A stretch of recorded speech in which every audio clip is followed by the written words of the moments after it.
fast, sitting here praying that this night's gonna last. You got it all on tap, I'm loving your vibe, always have your back. We like all the same tracks, listen all night in the sheets all black. Salam sejahtera Malaysia, selamat datang ke channel Fels Lifestyle. Info padu, info hangat disediakan di dalam channel ini. Tuan-tuan dan puan-puan yang amat dihormati, isu hangat hari ini berkaitan dengan kenyataan bekas Menteri Kewangan yang kini adalah Menteri Pelaburan, Perdagangan dan Industri, yaitu Tengku Zafrul Abdul Aziz. Dalam satu artikel dari Malaysia Kini, perlukah SPRM siasat semua entiti kewangan labuan, sindir Zafrul. Menteri Pelaburan, Perdagangan dan Industri Tengku Zafrul Abdul Aziz meminta pengkritiknya bersikap rasional berhubung gesaan agar dirinya disiasat susulan pendedahan kertas Pandora.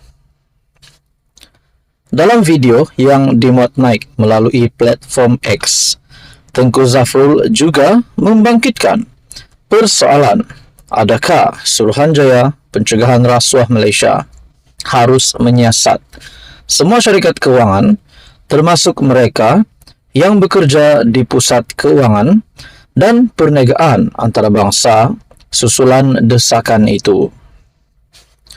Adakah mereka mahu minta supaya semua pengarah syarikat kewangan di Labuan disiasat oleh SPRM, dan adakah mereka mahu tuduh Kerajaan Malaysia menggalakkan aktiviti haram susulan penubuhan LIBFC. Jika anda semua nak tahu, ada lebih 940 syarikat berdaftar dengan LFSA. Antaranya 70 bank dan 237 syarikat insurans. Sehingga kini, bank-bank di Labuan memiliki hampir AS 50 bilion aset dan syarikat insurans di situ juga mempunyai premium insurance sehingga AS 1.7 bilion. Adakah semua aset ini haram? Katanya. Pendedahan Malaysia Kini terhadap kertas Pandora pada 2021 mendedahkan bahawa Tengku Zafrul dinamakan sebagai pengarah Capital Investment Bank Labuan yang diperbadankan di Labuan yang menjadi pusat kewangan luar pesisir antarabangsa oleh Kerajaan Malaysia pada 1990 semasa Dr. Mahathir adalah Perdana Menteri. Tengku Zafrul seterusnya menyatakan dia sekadar memegang jawatan sebagai pengarah kumpulan dan ahli jawatan kuasa pengurusan eksekutif Kenanga Holdings dari Januari 2009 hingga Jun 2010. Tengku Zafrul melepaskan semua jawatan selepas dilantik Ketua Pegawai Eksekutif di Maybank, Investment Bank Berhad dan Syarikat Capital Investment pada tahun 2010. SPRM telah memulakan siasatan terhadap bekas Menteri Kewangan Daim Zainuddin yang turut dinamakan susulan pendedahan kertas Pandora.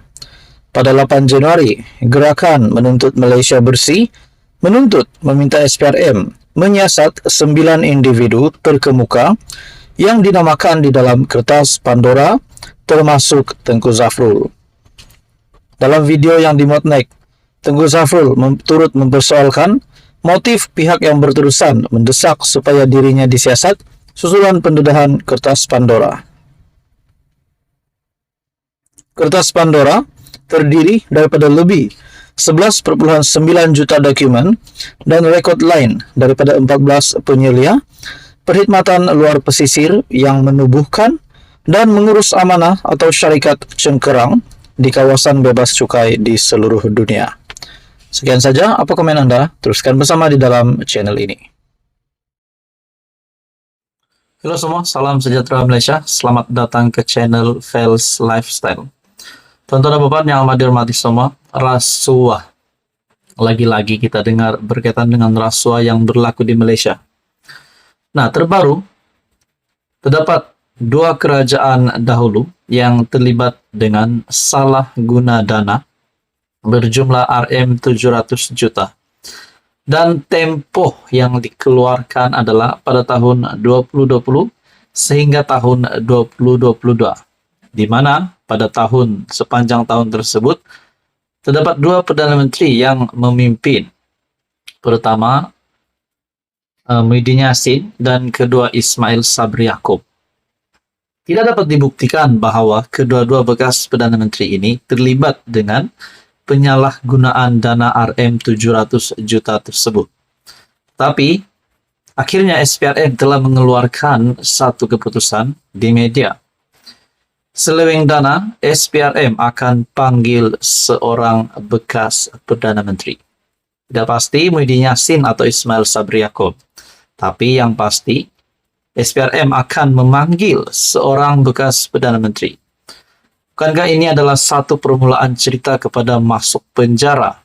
Nah, saudara-saudara, sebelum ini Syahabuddin juga membuat ulasan kehidupan ataupun status Perdana Menteri adalah sangat spesial. Di antara 30 juta rakyat Malaysia, mereka dipilih menjadi Perdana Menteri. Semua Perdana Menteri itu. Tetapi akhirnya selepas menjadi Perdana Menteri, Ismail Sabri Yaakob dikatakan terlibat dengan siasatan ini dan dipercayai beliau adalah yang akan dipanggil SPRM. Begitu juga Muhyiddin Yassin yang kini terlibat dengan kes mahkamah. Najib Razak kita jangan cakaplah, beliau hari ini sedang berdepan dengan hukuman penjara. Tetapi saya amat respect kepada semua Perdana Menteri, bekas Perdana Menteri ini, disebabkan mereka pernah memimpin negara. Nah, kenyataan daripada SPRM ini dipercayai, ataupun dalam satu artikel, Ketua Pesuruhjaya SPRM, Tan Sri Azam Baki, mengesahkan seorang bekas Perdana Menteri dan bekas pegawainya akan dipanggil dalam masa terdekat untuk membantu siasatan susulan dakwaan penyelewengan dana kerajaan bernilai jutaan ringgit. Ia berkata demikian, ketika ditanya pemberita, ada Perdana Menteri ke-9 akan menjadi orang terakhir disiasat. Siasatan lebih kepada bagaimana dana kerajaan dibelanjakan dan syarikat-syarikat yang mendapat dana, itu penting. Kami telah pun panggil syarikat-syarikat berkaitan. Mantan Perdana Menteri dan juga mantan pegawai-pegawai yang terdekat dengan dia akan dipanggil. Saya tak ada senarai jumlah yang akan dipanggil, tapi tak kurang dari 4 individu akan dipanggil dalam masa terdekat. Katanya buat masa ini hanya seorang bekas Perdana Menteri dipanggil. Nah, persoalannya adakah Tan Sri Muhyiddin Yassin atau Ismail Sabri Yaakob? Walaupun namanya tidak disebut secara khusus, Azam dipercayai merujuk kepada Ismail Sabri Yaakob yang memimpin Kerajaan Perikatan Nasional dan Barisan Nasional sebelum ini. Malaysia kini melaporkan SPRM memulakan siasatan terhadap dakwaan rasuah yang dikaitkan dengan Ismail.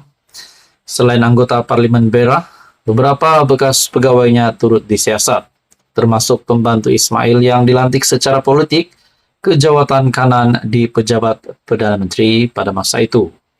Siasatan dilaporkan dibuat 4 hari selepas Menteri Komunikasi merangkap juru cakap kerajaan Fahmi Fadzil berkata, rakyat berhak tahu berkenaan perbelanjaan Rm700 juta untuk iklan dan publicity oleh 2 pentadbiran terdahulu. Pada November, Perdana Menteri Anwar Ibrahim mendedahkan sebanyak 700 juta dibelanjakan antara 2020 dan 2022 untuk menunjukkan pencapaian kerajaan. Anwar memberitahu Dewan Rakyat bahawa sebanyak Rm500 juta dibelanjakan ketika pentadbiran Muhyiddin Yassin 2020 ke 2021, manakala 200 juta lagi ketika pentadbiran Ismail Sabri 2021-2022. Siasatan juga dibuat di bawah Akta SPRM 2009. Saudara-saudara, adakah ini akan membawa kepada satu keputusan yang mengerikan ataupun keputusan yang mengejutkan? Kita nantikan saja, teruskan bersama di dalam channel ini untuk info yang seterusnya.